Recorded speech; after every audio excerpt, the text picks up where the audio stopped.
Coucou tout le monde et bienvenue dans cette nouvelle vidéo, bienvenue sur ma chaîne YouTube. Comme certains d'entre vous ont pu le voir dans mes dernières vidéos, je vous ai parlé des sacs que je regrettais de ne pas avoir achetés. J'ai également fait une vidéo de mes pires achats luxe. Donc de plus en plus maintenant, lorsque j'effectue des achats, j'essaie de me poser un tas de questions pour être sûre de mon achat, pour être sûre que je ne vais pas le regretter plus tard.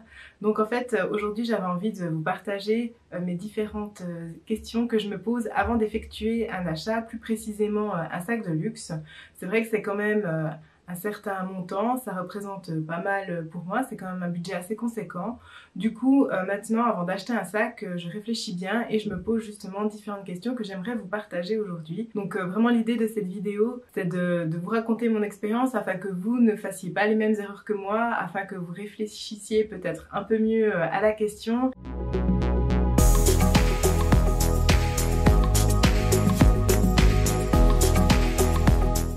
Dans cette vidéo, je vais vous partager les différentes questions que je me pose et je vais aussi vous partager mon expérience, donc quelles erreurs j'ai pu faire et quelles erreurs j'essaye notamment d'éviter. Cette vidéo est plus orientée sac de luxe, mais les questions que je me pose, ça peut très bien aller pour d'autres domaines, pour d'autres articles de luxe ou voire tout autre achat. Donc c'est vraiment des questions générales, c'est vrai que ça s'applique plus à des sacs, mais on peut finalement les appliquer également à d'autres articles. La première chose que je fais avant d'acheter un sac de luxe, c'est de regarder des vidéos sur YouTube, de faire plusieurs recherches sur YouTube. C'est vrai que maintenant sur cette plateforme il y a énormément de vidéos, beaucoup de gens font des revues de leur sac à main. Ce qui est intéressant, c'est que dans ces revues, la plupart des personnes exposent leurs points positifs, leurs points négatifs, présentent tout simplement leur avis sur leur sac. Donc je trouve que c'est vraiment important, ça permet en fait d'avoir une première opinion, un premier avis du sac. Souvent les personnes présentent des points auxquels vous n'avez pas pensé. Donc ces vidéos je les trouve très utiles et maintenant avant d'acheter un sac de luxe, la première chose que je fais c'est de regarder ces différentes vidéos. C'est vrai que la plupart des vidéos sont en anglais, il n'y a pas énormément de vidéos en français, mais même si vous ne comprenez pas très bien l'anglais, ça peut déjà quand même vous donner un premier aperçu du sac. Vous pouvez voir comment le sac rend lorsqu'il est porté par exemple. Donc moi je trouve ces vidéos très instructives et ça permet d'avoir finalement une première opinion du sac. Moi je vous conseille toujours de regarder plusieurs vidéos, de ne pas vous arrêter à une vidéo seulement parce que voilà, les gens ont des goûts différents, ont des avis différents. Donc d'une vidéo à l'autre vous pouvez avoir des avis contradictoires. Donc n'hésitez pas à rechercher différentes vidéos sur YouTube, moi ça m'aide en tout cas énormément. La deuxième question que je me pose, c'est est-ce que le sac est un sac classique ou un sac tendance? Donc c'est important de savoir dans quelle catégorie figure votre sac. Si c'est un sac classique et qu'un jour il ne vous plaît plus, par exemple, vous pourrez facilement le revendre vu que c'est un classique, c'est un sac qui est fabriqué chaque année donc les gens le connaissent. En plus, si c'est un classique, il y a certains classiques qui prennent de la valeur avec le temps. Même si le sac ne vous plaît plus ou ne vous correspond plus, vous pouvez toujours le revendre si c'est un classique. Donc en général, si c'est un classique, c'est déjà un bon point. Donc par exemple, moi j'ai acheté ce sac récemment qui est le sac Alma Bébé de chez Louis Vuitton. C'est un classique, c'est vrai que j'avais hésité entre celui-là ou la version Épi quand j'étais en magasin, mais finalement, même si dans quelques années je me rends compte que je préfère plutôt le Alma Bébé en Épi, je n'aurai pas de mal à vendre cette version-là, peut-être même que j'arriverai à vendre ce sac-là le même prix que je l'ai acheté. Donc quand vous allez vers des classiques, en général, vous prenez peu de risques parce que vous arriverez toujours à le vendre. Donc renseignez-vous aussi s'il prend de la valeur avec le temps ou pas, et s'il prend de la valeur, c'est gagné parce que au pire vous n'allez pas perdre beaucoup d'argent. En revanche, si c'est un sac tendance, alors là il faut bien réfléchir, est-ce que le sac vous convient vraiment? Qu'est-ce que vous aimez dans ce sac? Est-ce que c'est le fait que il soit tendance? Est-ce que c'est le fait que vous le voyez partout sur YouTube, vous le voyez partout sur Instagram et du coup plus vous le voyez, plus vous avez envie de l'acheter? Ou est-ce que c'est tout simplement le modèle, la forme du sac qui vous convient, vous trouvez ça super original, inédit, du coup vous voulez l'acquérir pour ces raisons-là? Ou est-ce que c'est le fait de le voir souvent? Récemment j'ai acheté ce sac-là de chez Saint Laurent, c'est le Lou Mini Camera. J'aime beaucoup ce sac, c'est un sac qu'on voit justement beaucoup maintenant sur YouTube notamment. Mais en fait, je l'ai pris dans une couleur assez neutre. Je trouve qu'il a une forme aussi assez passe-partout. Donc finalement, je me suis dit, si j'achète ce sac, est-ce que dans 2-3 ans, j'aurai honte de le porter parce qu'il sera plus tendance ou qu'il sera de moins en moins vu? Moi, je trouve que pas du tout. Moi, je trouve qu'il a une forme justement qui traverse les époques, un caméra bag, on en voit d'année en année. Donc finalement, je me suis dit, bah tiens, même si ce sac, il est plus du tout à la mode, si on n'en parle plus du tout, bah moi, ça m'est égal. Même s'il est plus fabriqué, hein, finalement, s'il est plus du tout fabriqué, bah moi, ça m'est égal parce que c'est un sac que j'aime beaucoup, je trouve super joli. Je trouve que bah, la couleur, elle est justement, elle va avec tout. C'est une couleur qui va très bien l'été. Donc je me suis posé ces différentes questions. Je me suis dit, bah, finalement, même s'il est plus tendance, c'est pas grave. C'est un sac que je continuerai à porter. Donc c'est ça la question qu'il faut se poser. Est-ce que finalement, quand le sac sera plus à la mode, vous allez continuer à le mettre? Typiquement, il y a quelques temps, c'était la mode des sacs néons. Donc c'est des couleurs assez flashy. Moi, c'est pas du tout des couleurs que j'aime porter, c'est pas des couleurs qui vont avec ma garde-robe. Donc typiquement, je me serais jamais orientée vers un sac de cette couleur-là. Mais c'est vrai que c'était la mode à un moment donné. On voyait les marques qui sortaient beaucoup de sacs de cette couleur-là.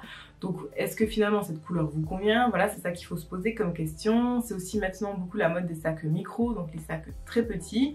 Moi, c'est pas du tout mon style. Pour moi, un sac, ça doit être fonctionnel avant tout. Mais c'est vrai qu'il y a des gens, du coup, qui adorent, qui trouvent ça trop chou, qui trouvent que ça habille finalement votre look. Donc c'est ça qu'il faut vous poser comme question. Est-ce que vous aimez la mode ou est-ce que vous aimez vraiment le sac? Donc c'est vrai que si c'est la tendance que vous aimez et que finalement dans 2-3 ans vous allez trouver ça démodé, moi je vous conseille du coup de ne pas investir dans un sac tendance. Par contre, si c'est vraiment le modèle que vous aimez, c'est vraiment la couleur, voilà, vous avez flashé sur la couleur, pour vous les sacs néons, c'est des sacs qui sont trop beaux, peu importe finalement si c'est démodé ou pas, et bien pourquoi pas acheter le sac. Ce qu'il faut faire attention avec les sacs tendance, c'est que souvent à la revente, du coup, ils sont un peu moins chers, bah, forcément ils perdent de leur valeur.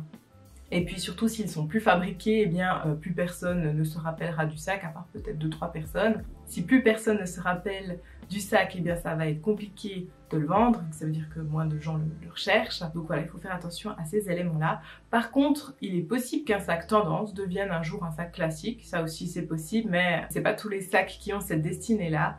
Donc voilà, il faut faire attention à cet élément. Donc j'en profite juste pour te dire que si tu es nouveau sur ma chaîne, si c'est la première fois que tu regardes une de mes vidéos, eh bien n'hésite pas à t'abonner à ma chaîne si ce genre de contenu te plaît. J'essaye de faire régulièrement des vidéos luxe, donc cette chaîne YouTube, elle est faite pour vous aider et pour répondre à toutes vos interrogations. Donc si vous avez effectué vos recherches sur YouTube, si vous trouvez que le sac est fait pour vous malgré que ça soit un sac tendance ou au contraire si c'est un sac classique, la troisième question à laquelle il faut réfléchir, c'est dans quelle couleur, dans quelle matière et dans quelle grandeur vous allez acheter le sac. Donc c'est quand même très important de vous poser ce genre de questions parce que voilà, la couleur c'est quand même un élément essentiel. C'est une couleur qui doit aller avec votre garde-robe, ça c'est très important. C'est vrai qu'il y a des sacs qui sont très beaux dans une couleur, mais finalement vous rentrez chez vous puis vous vous rendez compte que vous n'avez pas beaucoup de vêtements qui matchent avec cette couleur.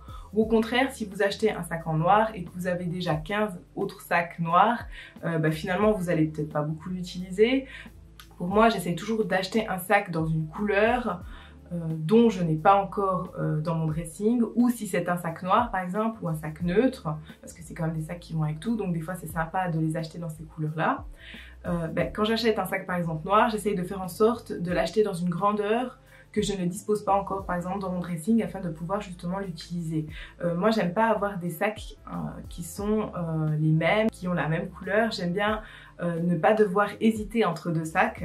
Donc typiquement là j'ai plusieurs sacs noirs mais ils ont des grandeurs différentes par exemple. Donc c'est très important pour moi en tout cas de me poser cette question, de me dire bah tiens ce sac là il est cool, c'est vrai qu'il est bien, mais bon si je le prends en noir c'est vrai que je pourrais le mettre plus souvent, mais j'ai déjà un sac noir donc peut-être que je devrais plutôt le prendre dans cette grandeur là ou peut-être le prendre finalement dans une autre couleur.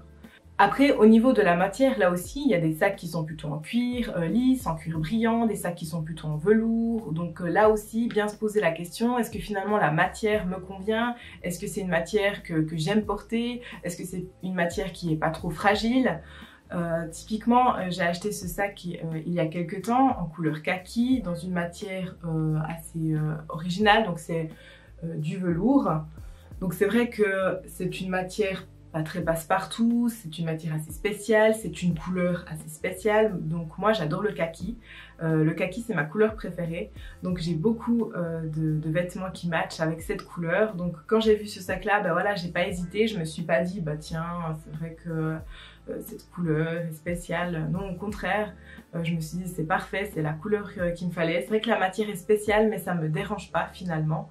Donc c'est vraiment toutes ces questions qu'il faut se poser et surtout pour moi la plus importante c'est est-ce que vous avez du coup des vêtements qui matchent avec ce sac? Est-ce que vous arrivez à l'associer avec un look? Est-ce que c'est le sac qui vous manque pour que votre look soit complet? Donc c'est ces différentes questions qu'il faut se poser avant d'acheter le sac pour être sûr que vous du coup vous allez le porter et que vous n'allez pas préférer un autre sac que le sac que vous venez d'acheter. Donc très important de penser à ces différentes choses. Un autre aspect qu'il faut prendre en compte avant d'acheter un sac de luxe, eh bien c'est le prix parfois porté. Donc je m'explique, donc comme moi je n'ai pas un budget illimité, c'est vrai que des fois on peut se dire bah, tiens c'est vrai que ce sac coûte cher mais finalement je vais l'utiliser tous les jours donc finalement le sac devient si on veut rentable. Par contre il y a certains sacs donc, qui sont assez chers mais c'est pas des sacs que vous allez utiliser tous les jours. Donc là est-ce que ça vaut la peine finalement d'investir son argent pour un sac qu'on va porter 1 à 2 fois par année? Typiquement il y a quelques temps j'ai acheté ce sac là de chez Kate Spade qui m'a coûté environ 400 €, mais j'ai acheté ce sac là parce que à la base j'avais flashé sur le Dolce & Gabbana Camera Bag qui coûtait 2000 €. Donc c'est vrai que 2000 € c'est un budget pour ce genre de sac et si on regarde bien pour moi c'est pas un sac passe-partout, c'est pas un sac qu'on utilise tous les jours, c'est un sac que j'utilise occasionnellement. Ça fait un peu plus de 2-3 ans que je l'ai et je l'ai utilisé 4-5 fois. Donc investir 2000 € pour un sac qu'on porte 2 fois par année, est-ce que ça vaut la peine? Moi je trouve que le prix parfois porté du coup là est assez élevé et n'en vaut pas la peine pour moi. Donc un sac à 2000 € pour le porter 2 fois par année, c'est pas pour moi. Donc c'est pour ça que finalement j'ai acheté le sac Kate Spade qui m'a coûté 400 € parce que là finalement bah, 400 € le porter 2 fois par année, bah, ça entrait dans mon budget. Donc c'est la question qu'il faut vous poser avant d'acheter un sac. Est-ce que finalement vous allez le porter souvent? Est-ce que le prix vaut la peine? Est-ce que le prix parfois porté n'est pas trop élevé? Donc c'est vrai que si c'est le sac de vos rêves, que le sac coûte je sais pas 2-3 000 € mais que vous allez l'utiliser seulement à certains événements, mais que c'est le sac de vos rêves, que vous avez travaillé toute votre vie pour vous acheter ce sac, et bien là, pourquoi pas, du coup, finalement, d'investir si vous rêviez de ce sac. Là, dans mon cas, typiquement, c'était un sac tendance, c'est un sac que je trouvais sympa, mais ça valait pas la peine de payer 2000 € alors que j'ai trouvé un sac moins cher qui ressemble à 400 €. Donc voilà le genre de questions à vous poser. Est-ce que ça en vaut la peine? Est-ce que tout d'un coup, il n'y a pas une autre marque qui s'est inspirée du sac que vous adorez et qui le propose moins cher? Donc si c'est le cas, eh bien réfléchissez bien si finalement ça vaut pas la peine d'acheter le sac qui coûte moins cher et qui ressemble fortement à celui que vous trouvez beau mais qui coûte 4, 5, 6 fois plus cher. Donc ça c'est la question à se poser, est-ce que le prix parfois porté en vaut la peine? Est-ce que votre argent vaut la peine d'être dépensé dans un article que vous allez porter 1 à 2 fois par année? Et la dernière question qu'il faut se poser, c'est quel est le prix de ce sac en deuxième main? Alors c'est vrai que moi je suis pas fan de la deuxième main, notamment dans les sacs, parce que j'ai très peur des contrefaçons tout simplement. Donc moi ça me dérange pas de racheter un sac qui a été utilisé, mais j'ai très peur en fait d'acquérir une contrefaçon, car il y a énormément quand même de contrefaçons qui circulent, surtout maintenant il y a des contrefaçons qui sont même faits en cuir véritable. Donc c'est vrai que si vous n'êtes pas professionnel, c'est compliqué de voir la différence. Mais quand même, des fois, il y a des sacs en deuxième main qui coûtent peut-être 500-600 € moins cher. Du coup, bah là, c'est à se poser la question, est-ce que vous ne pouvez pas retrouver le sac en deuxième main dans un très très bel état, voire même neuf? Donc il y a même des sacs qui se revendent neufs en deuxième main parce que bah, la personne l'a reçu en cadeau, finalement ça lui convient pas, ou bien elle a peut-être acheté sur un coup de tête et puis finalement ben voilà, ça ne matche avec aucun vêtement de sa garde-robe et du coup le revend.